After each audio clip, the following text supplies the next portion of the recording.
Here's the Perel move. She never talks about fitness as mechanics. She talks about it as relationship. Your relationship with effort, with your own body, with the belief that something only counts if it hurts. So the hook isn't about incline percentages or heart rate zones. It's about the story you've been telling yourself, that fat loss has to be earned through suffering, that slower or gentler must mean weaker. That's the emotional wound this video quietly speaks to. Try something like, for years we were taught that intensity is the price of change, that if it doesn't hurt, it doesn't count, but the body doesn't actually work that way. Sometimes the thing that transforms you isn't the one demanding the most from you. It's the one your body can finally trust enough to let go. Then pivot into the treadmill reveal. This works because it reframes the video from here's a workout hack to here's why your relationship with exercise has been built on the wrong story, which is exactly the kind of emotional intimacy reframe that makes people stop scrolling because it feels like it's talking about them, not about a treadmill setting. I want to start with a question, and I want you to be honest with yourself when you answer it. How many times have you started an exercise routine, a hard one, an impressive one, the kind that leaves you sore for 3 days and quit within a month? Not because you were lazy, not because you didn't care enough, but because your body simply couldn't sustain the demand you were putting on it. And somewhere along the way, you started to believe the failure was yours, when really it was the plan's. So we've been taught that transformation has to hurt to be real, that if a workout doesn't leave you breathless, shaking, collapsed on the floor, it couldn't possibly be doing enough. And so we chase intensity over and over, convinced that suffering is the price of change, only to end up injured, exhausted, or simply back at zero, wondering what's wrong with us. Nothing is wrong with you. The story was wrong, because right now, quietly, without any of the drama we've been sold, there is a workout outperforming running for fat loss in the research, one that barely raises a sweat, protects your joints instead of pounding them, and asks nothing more of you than a treadmill, an incline, and 30 unremarkable minutes. No sprinting, no suffering, no collapsing at the finish line. In the next few minutes, I'm going to show you exactly why this works, what's actually happening inside your body when you do it, and why the version of fitness you were sold, the one built on pain, was never the one your body actually needed. Sometimes the thing that finally changes you isn't the one demanding the most. It's the one you can finally trust enough to keep doing.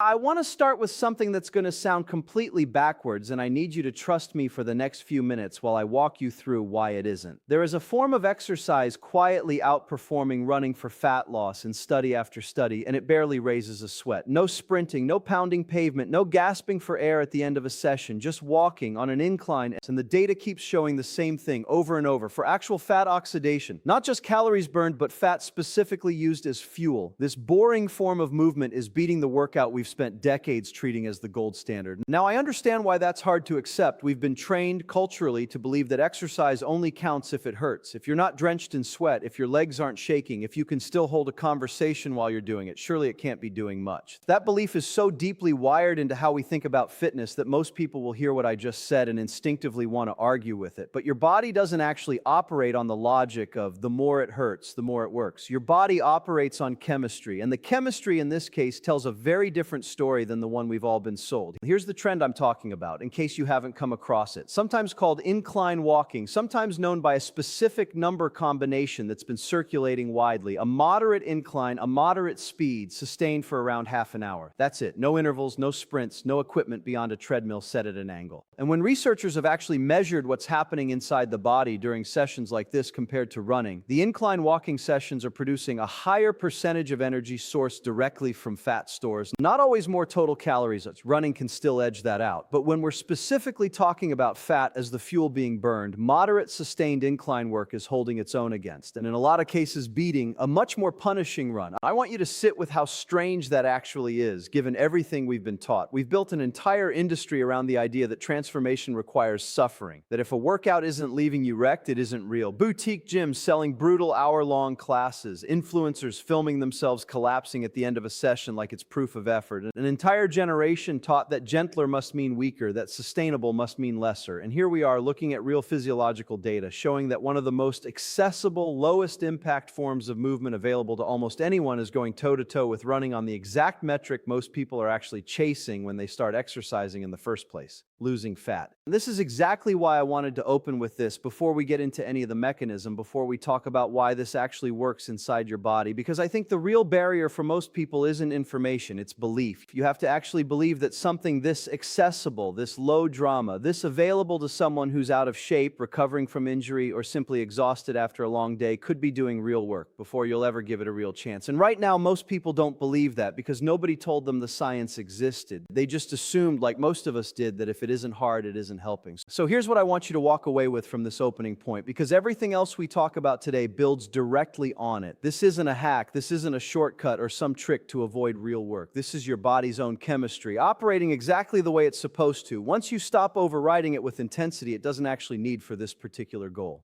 The workout beating running at fat loss isn't secretly harder than it looks. It's succeeding precisely because of how much easier it is to actually keep doing. Sometimes the thing that changes your body isn't the one demanding the most from you. It's the one your body can finally trust enough to keep showing up for.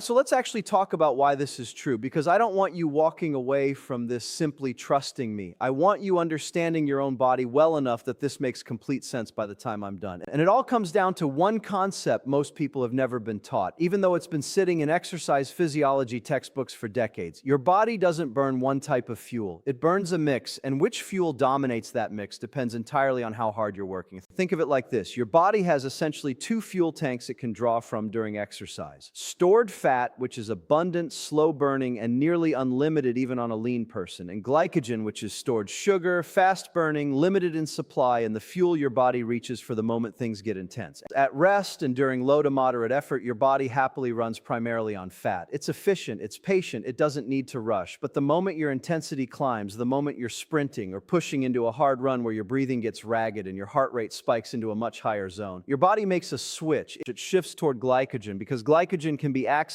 and burn much faster, and at high intensities, speed of fuel delivery matters more to your body than efficiency. This is the part that surprises almost everyone. That switch means a harder, faster run is often burning a smaller percentage of fat as fuel, not a larger one, even though it feels like the more serious workout. You're burning plenty of calories, don't get me wrong. Intensity absolutely burns energy, but a meaningful portion of that energy during a hard run is coming from sugar stores, not fat stores. Meanwhile, a sustained, moderate intensity effort, exactly the kind of pace you hold during an incline walk, keeps you sitting comfortably inside what physiologists actually call the fat burning zone. Not a marketing term, an actual measurable heart rate range where fat oxidation as a percentage of total fuel used peaks. So here's the picture I want you to have in your head. Running hard is like flooring the gas pedal, powerful, fast, but running heavily on the fuel that's quickest to access, which in your body's case is sugar.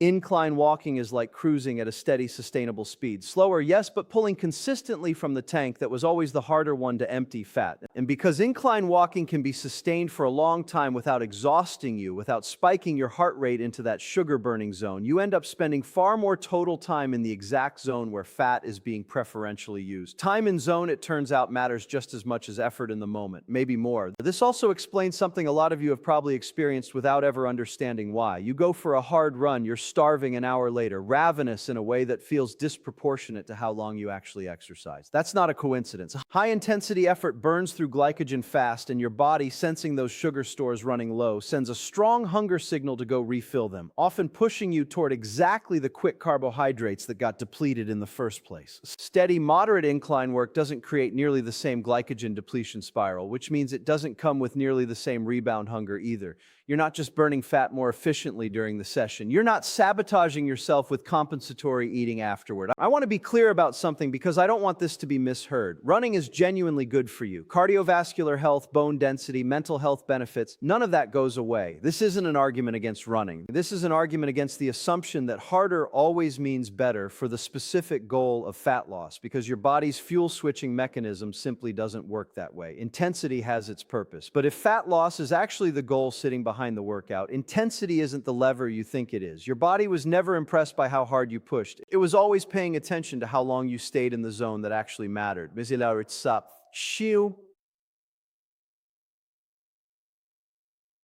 Now let's talk about what's actually happening in your body when you tilt that treadmill up, because there's something else going on here that most people completely miss. This isn't just cardio with better fuel economics. What you're doing without realizing it is quietly performing resistance training at the same time, and that combination is exactly why this works as well as it does. Walk on a flat surface, and your body has gravity doing very little demanding work on your muscles. You're mostly swinging your legs forward, letting momentum carry you, using the same handful of muscle groups in a pattern so efficient your body barely has to try. Add an incline, even a moderate one, and the entire mechanics of the movement change. Now you're pushing your own body weight upward against gravity with every single step. Your glutes have to fire harder to drive that motion. Your hamstrings engage in a way they simply don't on flat ground. Your calves are working through a much greater range of motion, pushing off against resistance instead of just carrying you forward. You are essentially doing a slow, sustained, repeated leg press for 30 minutes without ever labeling it that way in your head. This is why incline walking can raise your heart rate into an effective working zone without ever requiring you to run. You don't need speed to create demand on your cardiovascular system when you've replaced flat ground with an uphill climb. The incline itself is doing the work that speed would otherwise have to do. And here's what's elegant about that. Because the intensity is coming from grade rather than pace, you get an elevated heart rate and real muscular engagement without your joints ever having to absorb the repeated high-impact pounding that comes with running. Let's be specific about what running actually does to your body mechanically, because I don't think people fully appreciate it. Every single stride you take while running involves a moment where your entire body weight, sometimes 2 to 3 times your body weight, depending on your pace and form, comes crashing down through one leg, transmitted through your ankle, your knee, your hip. Over a single run, that might happen well over 1,000 times. Over a running habit sustained across months and years, that's an enormous cumulative load moving through joints that were not necessarily built to withstand that kind of repetitive impact indefinitely, especially in someone who's out of shape, coming back from time off, or simply getting older. Incline walking essentially eliminates that entire category of stress. You always have at least one foot in contact with the ground. There's no airborne phase, no crashing impact, no shock wave traveling up through your skeleton with every stride. So what you're actually left with is something quite remarkable when you put it all together. A workout that recruits major lower body muscle groups the way resistance training does, elevates your heart rate into a genuinely effective cardiovascular zone, and does all of it while placing dramatically less mechanical stress on your joints than running does. You're not choosing between strength and cardio. You're not choosing between building muscle and burning fat. The incline is quietly giving you pieces of all three stacked into a single low-impact session that most people walk away from thinking they did something gentle, when their glutes and hamstrings the next day will tell a very different story. This is exactly why the "it's too easy to be effective" instinct so many of you have right now is misleading you. Effective doesn't have to look violent. It doesn't have to leave you gasping against a wall. Your body doesn't award extra fat loss points for suffering. It responds to sustained muscular engagement and sustained time in the right physiological zone. And incline walking is quietly delivering both, disguised as something that looks on the surface like the easiest workout in the buildings. So the next time you watch someone step onto an incline treadmill at a moderate pace and think that looks too simple to matter, I want you to remember what's actually happening underneath that simplicity. Muscles working, heart rate elevated, joints protected. That's not a shortcut. That's your body finally being asked to work the way it was built to.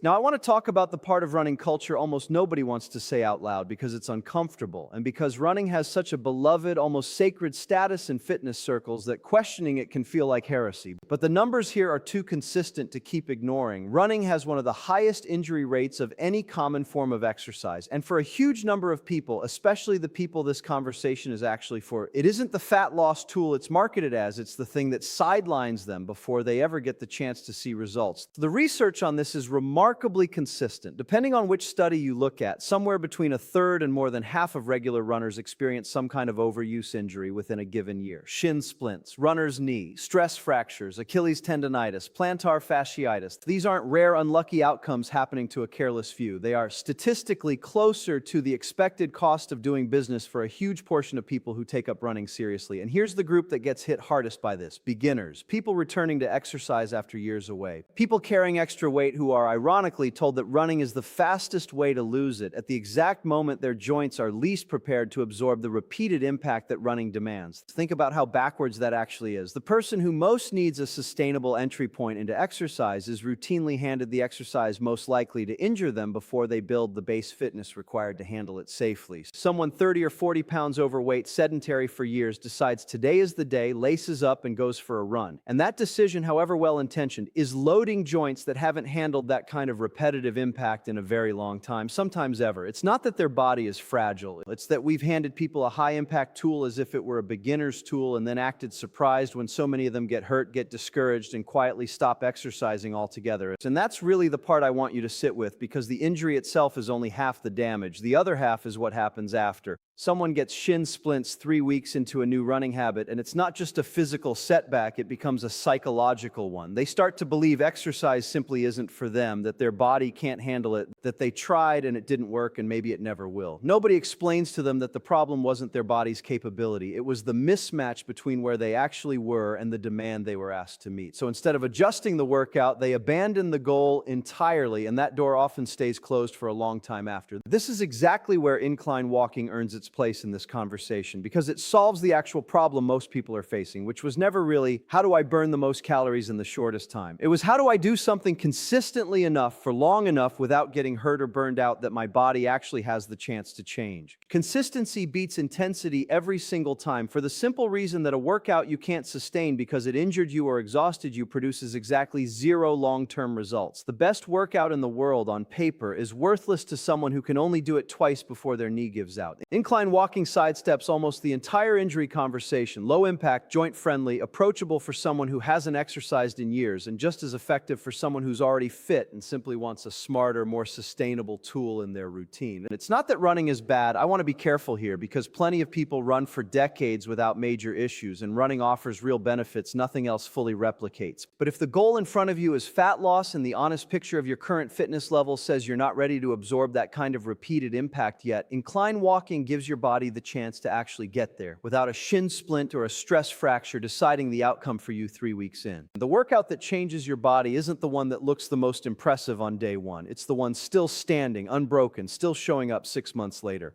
Now I want to ask a question that I think most people have simply never stopped to consider, because it's been repeated so many times it stopped sounding like a claim at all and started sounding like a fact of nature. Who decided that exercise has to hurt to count? Because I promise you, that idea did not arrive by accident. It was built, marketed, and sold to you decade after decade by an industry with a very specific financial interest in you believing it. Think about what actually sells in the fitness world. It's not the quiet, sustainable 30-minute incline walk. It's the transformation photo. It's the workout so brutal you can barely walk the next day. It's the influencer collapsing on camera at the end of a session, because that image sells something. It sells the idea that suffering is proof of progress, that if you're not wrecked afterward, you didn't really try. Boutique studios built entire business models around this. Extreme fitness programs became cultural phenomena specifically because they promised transformation through punishment. And punishment, it turns out, is remarkably easy to market. It looks dramatic, it photographs well, it gives people a story to tell. No pain, no gain isn't a scientific principle. It's a slogan, and slogans get repeated because they're useful to someone, not because they're true. And here's who it's useful to: an industry that profits enormously from you needing something new every few months. A new program, a new class package, a new supplement to help you recover from how hard you just pushed yourself, has very little incentive to tell you that a 30-minute walk on an incline might get you further than the $800 boot camp package. Sustainable, boring, accessible solutions don't drive repeat purchases the way dramatic, punishing ones do. If the answer is walk consistently, moderately for half an hour several times a week, there's no exciting transformation story to sell around that. No dramatic before and after built on suffering. No premium program justifying a premium price. The truth in this case simply isn't as good for business as the myth. This is the same pattern, by the way, that we've talked about elsewhere. An industry shaping what you believe, not because it's what actually works best for you, but because it's what works best for them. We've seen it with food. We've seen it with the products sold to us as healthy that weren't.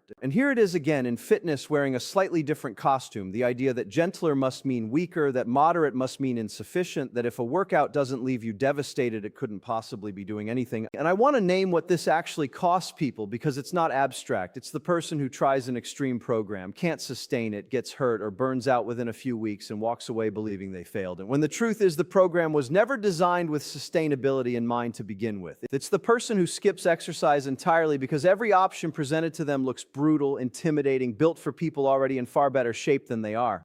The no pain, no gain myth doesn't just mislead people about physiology, it actively pushes people out of fitness altogether by making moderate, sustainable, genuinely effective options feel like they don't count. Here's what I want you to actually take from this, because I think it's the most freeing thing I can tell you today. The workout that most reliably changes your body over time was never required to hurt in order to work. Consistency, sustained over months, is doing more of the heavy lifting than intensity ever was. And once you stop needing a workout to be punishing in order to trust that it's legitimate, an entire world of accessible, sustainable options opens back up. Options that were quietly working all along, while an industry kept insisting you needed to suffer more to deserve results. So the next time a workout feels almost too easy to be real, I don't want your first instinct to be suspicion. I want it to be curiosity, because sometimes the thing that finally works isn't the one shouting the loudest about how hard it is. It's the one that was patient enough to let your body actually keep showing up. Barack!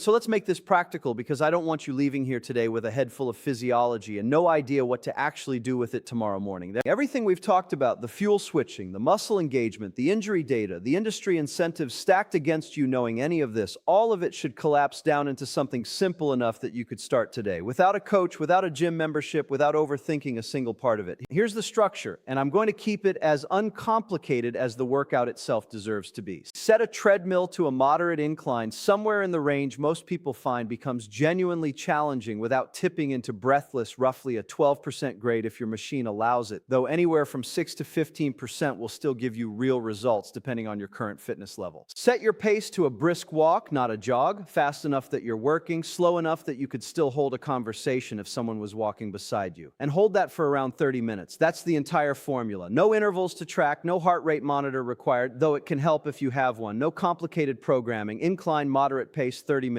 done.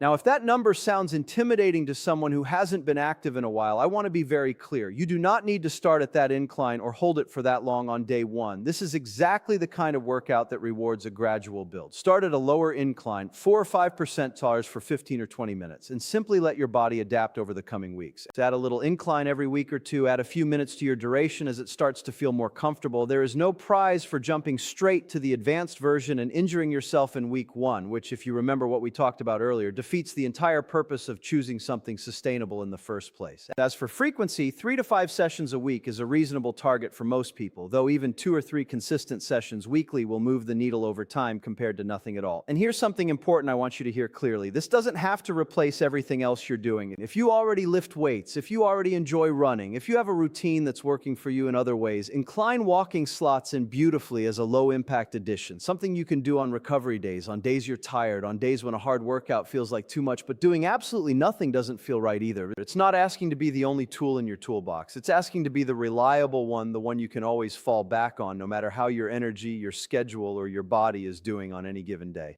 I also want to say something about consistency that I think gets lost in most fitness advice. The reason this particular workout tends to actually produce results isn't because it's secretly more powerful than everything else out there. It's because people actually keep doing it. A moderate, joint-friendly, sustainable session that you complete 4 times a week for 6 months will beat an intense, exciting program you manage for 3 weeks before burning out or getting hurt every single time. Adherence isn't a soft, secondary factor in fitness. It is, in a very real sense, the entire game. The best workout was never the one with the most impressive numbers on paper. It's the one still happening on a random Tuesday evening months from now when nobody's watching and the motivation that got you started has long since faded. So here's what I want you to do. Not next month, not once you've bought the right shoes or read one more article about this. Tomorrow, set the incline. Pick a pace you can hold a conversation at. Walk for however long feels honest to where you're actually starting from today. And let it be boring, let it be unremarkable, because the workouts that actually change your body rarely look impressive while they're happening. They just quietly keep happening week after week until one day you look back and realize that the simplest thing you did was the thing that finally worked. I want to start with a question, and I want you to be honest with yourself when you answer it. How many times have you started an exercise routine, a hard one, an impressive one, the kind that leaves you sore for 3 days and quit within a month? Not because you were lazy, not because you didn't care care enough, but because your body simply couldn't sustain the demand you were putting on it. And somewhere along the way, you started to believe the failure was yours, when really it was the plans. We've been taught that transformation has to hurt to be real, that if a workout doesn't leave you breathless, shaking, collapsed on the floor, it couldn't possibly be doing enough. And so we chase intensity over and over, convinced that suffering is the price of change, only to end up injured, exhausted, or simply back at zero, wondering what's wrong with us. Nothing is wrong with you. The story was wrong, because right now, quietly, without any of the drama we've been sold, there is a workout outperforming running for fat loss in the research, one that barely raises a sweat, protects your joints instead of pounding them, and asks nothing more of you than a treadmill, an incline, and 30 unremarkable minutes. No sprinting, no suffering, no collapsing at the finish line. In the next few minutes, I'm going to show you exactly why this works, what's actually happening inside your body when you do it, and why the version of fitness you were sold, the one built on pain, was never the one your body actually needed. Sometimes the thing that finally changes you isn't the one demanding the most. It's the one you can finally trust enough to keep doing.